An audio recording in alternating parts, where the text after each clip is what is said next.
పోతన భాగవతము వామనావతారం దితి కశ్యపుల యొక్క సంభాషణ మనం తెలుసుకుందాం. ఇలా దేవతలు తరలిపోవడం, బలిచక్రవర్తి అమరావతిని ఆక్రమించుకోవడం జరిగిన తరువాత జరిగేటువంటి పరిణామాలు ఇక్కడ చూద్దాం.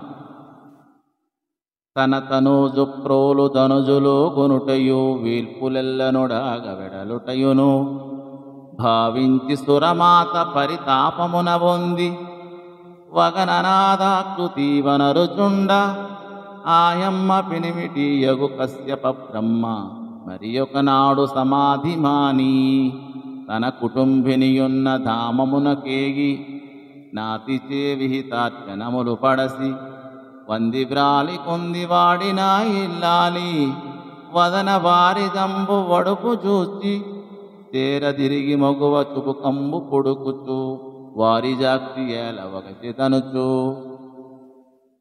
దేవతల తల్లి అయిన అదితి అమరావతిని రాక్షసులు ఆక్రమించుకోవడం, దానితో తలదాచుకోవడానికి తనకు పుట్టినటువంటి దేవతలు తరలిపోవడం తలుచుకుంటూ దిక్కులేని దాని వలె దుఃఖించింది.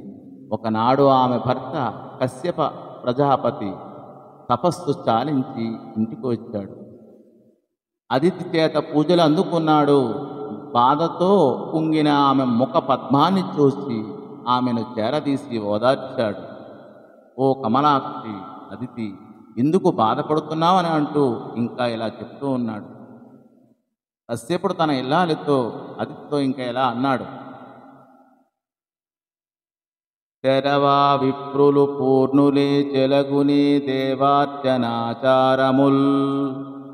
తరితో వేలుతురే గృహస్థులు సుతుల్ ధర్మానుసంధానులే నెరి అవ్యాగత కోటి కన్న మిడుదే నీరంబునంబోయుదే మరలే కర్తుల దాసులన్ సుజలునన్ మన్నింపుదే పైదలీ.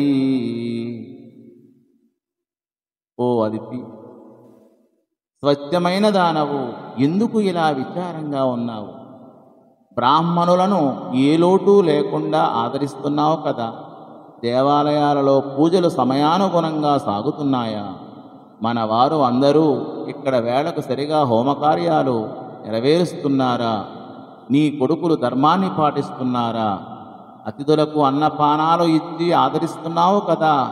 మర్చిపోకుండా బిచ్చగాళ్లకు, సేవకులకు, సజ్జనులకు సత్కారాలు చేస్తున్నావు కదా అని ఈ పద్యభావము.